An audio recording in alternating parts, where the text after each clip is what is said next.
Hello दोस्तों, सोनी मित story में आप सभी का स्वागत है। साथियों हम आपके बीच कुछ ऐसी कहानियाँ लेकर के उपस्थित होने का प्रयत्न कर रहा हूँ जिससे आपको भी सुनने मात्र से बहुत सारी जानकारियाँ मिले और समाज के बारे में अच्छा ज्ञान हो। तो साथियों, हम एक तलाक से संबंधित कहानी आपके बीच उपलब्ध करा रहा हूँ, जो आज की कहानी है बेइंतहा दर्द। महिला ने शेयर की दुख भरी कहानी और उधर से तलाक के लिए लड़ाई जारी। दोनों में डिफरेंट क्या है और इस कहानी का मुख्य उद्देश्य क्या है, इसके बारे में विस्तृत जानकारी हम आप सभी साथी तक साझा करने जा रहा हूँ। आप सभी से उम्मीद होगी कि यदि आप चैनल पर नए होंगे तो चैनल को सब्सक्राइब करना नहीं भूलेंगे, बेल आइकन को भी प्रेस करेंगे ताकि ऐसी ही कहानियों से भरपूर आप हर कहानी को प्राप्त कर सकें। तो चलिए कहानी पे हम विस्तृत वर्णन डालते हैं। जैसा कि साथियों, कहानी है पति पत्नी के बीच छोटी मोटी कहासुनी की कहानी है कि पति पत्नी के बीच छोटी मोटी कहासुनी तब बड़ी बन जाती है जब बात तलाक तक पहुंच जाए। तलाक के बाद दो लोग अपनी अलग अलग राह पर आगे बढ़ जाते हैं और ज़िंदगी को फिर से एक नए तरीके से जीने लगते हैं। हालांकि साथियों, हर किसी की ज़िंदगी इतनी आसान नहीं होती। जैसे एक महिला ने रिलेशनशिप पोर्टल पर बताया कि किस तरह पति से अलग होने का फैसला उस पर भारी पड़ रहा है और उसका एक्स हस्बैंड किस किस तरह से उसे प्रताड़ित कर रहा है। महिला ने लिखा है कि उसके पति का नाम कुर्त है और उसे हमेशा से बहुत ज़्यादा गुस्सा आता था। महिला ने कहा कि मेरे पति का नाम जोसेफ है और उसे हमेशा से बहुत ज़्यादा गुस्सा आता है। अगर उसे कोई चीज़ पसंद नहीं आती थी तो इसका पता उसके आसपास मौजूद हर किसी को चल जाता था। हालांकि वो मस्ती मजाक भी बहुत करता था। उसकी आदत के पीछे मैं उसके गुस्से को नज़रअंदाज कर देती थी। हमने 18 महीने महिला कह रही है कि हमने 18 महीने एक दूसरे को डेट करने के बाद शादी की थी। शादी के 2 साल होने तक मेरे 2 बच्चे हो गए थे। जैसे जैसे समय बीतता जा रहा था मैं अपने पति का कोई और ही रूप देखती जा रही थी। वो पहले से ज़्यादा चिड़चिड़ा और गुस्सैल हो गया था। वो मुझ पर हमेशा चिल्लाता रहता था। ऑफिस में जोसेफ का जल्द ही प्रमोशन हो गया और उस पर काम का बोझ बढ़ गया। वो बहुत ज़्यादा व्यस्त रहने लगा और घर पर भी बहुत कम समय देता था। बच्चों पर तो उसका बिल्कुल भी ध्यान नहीं था। घर के सारे काम से लेकर बच्चों की पूरी परवरिश में मैं अकेली करती थी। महिला कह रही है, जब भी मैं इसके बारे में जोसेफ से बात करती तो मेरा मजाक उड़ाता था या फिर मुझ पर चिल्लाता था। कभी कभी वो कहता था कि मैं और कर भी क्या सकती हूँ, अगर तलाक देना चाहती हो तो वो भी करके देख लो। ये बोलकर वो जोर जोर से हंसता था। फिर उसके बाद क्या था?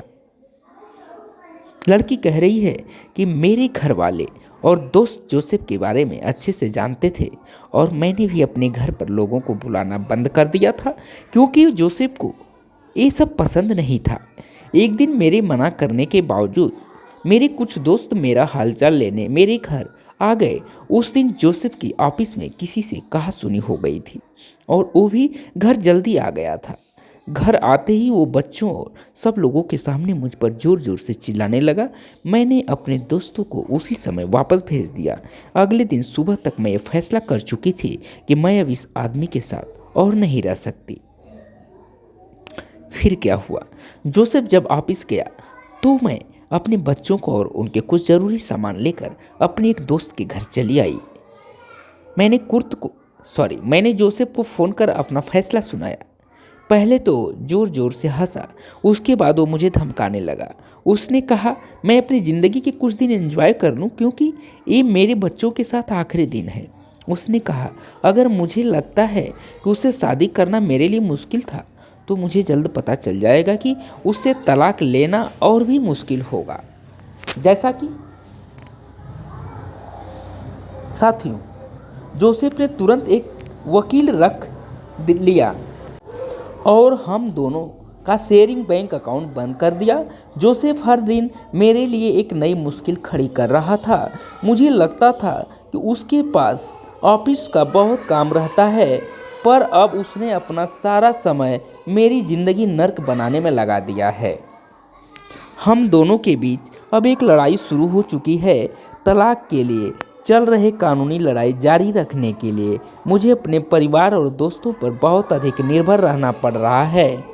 हाल ही में मैंने अपने पेरेंट्स से एक बहुत बड़ी रकम उधार ली है ताकि कानूनी बिल चुका सकूं। अब वो मेरे बच्चों को मुझसे दूर करने की कोशिश में लगा है। वो उन्हें बीच रास्ते में रोककर गिफ्ट्स देता है, उन्हें पढ़ने नहीं देता है, हमेशा बाहर खाना खिलाने के लिए ले जाता है, बच्चों के सामने बिल्कुल संत बन जाता है और फ़ोन पर मुझे उल्टे सीधे मैसेज भेजता है और कहता है कि वो मुझे सबक सिखा कर रहेगा। पता नहीं एक्स हस्बैंड के साथ ये लड़ाई कहाँ जाकर ख़त्म होगी और कब मैं आधिकारिक तौर पर उससे अलग हो पाऊंगी। फिर जोसेफ का सलाह देते हुए एक डिवोर्स कोच ने लिखा, आपसी सहमति की तुलना में लड़ाई झगड़े और दुश्मनी में लिए जाने वाले तलाक हमेशा महंगे होते हैं। इसके कई नुकसान भी उठाने पड़ते हैं। ऐसे केस में अकेले तलाक का फैसला लेने से पहले खुद को आर्थिक रूप से सुरक्षित कर लेना चाहिए। दोस्तों और परिवार के लोगों के भरोसे और उनसे बातचीत करने के बाद ही कोई कदम उठाना चाहिए। अपने ईमेल अकाउंट और पासवर्ड सब कुछ बदल लेना चाहिए। रिश्ते से बाहर निकलने के लिए पार्टनर के साथ बैठकर अच्छे से एक दूसरे मुद्दे पे बात करना ज़्यादा सही रहता है। तो साथियों, इस कहानी से हमें बहुत कुछ सीखने को मिलती है कि लोग बहुत जल्दबाजी में छोटी मोटी बातों पे अनबन होने पर बात को इस कदर बिगाड़ देते हैं कि वो बात लास्ट तक जाते जाते डाइवोर्स तक पहुंच जाती है और आपस में बिना सहमति के बिना बैठे कोई भी निर्णय पति पत्नी का ले लेना वो हमेशा के लिए महंगा साबित हुआ है।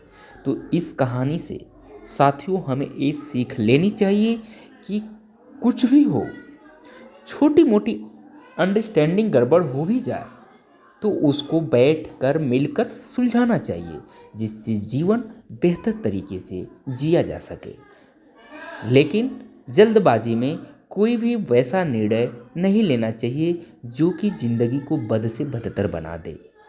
तो हमारी इस कहानी से आप सभी साथियों से मैं उम्मीद करता हूँ कि सीखने को बहुत कुछ मिला होगा और ऐसी ही कहानियाँ सुनने के लिए आप सभी से आग्रह है कि चैनल पे बने रहें और चैनल को सब्सक्राइब करना नहीं भूलें, बेल आइकन को भी प्रेस करें ताकि साथियों ऐसी ही कहानियाँ हम आपके बीच उपलब्ध कराते रहें, जिससे आपका भी मनोरंजन हो सके।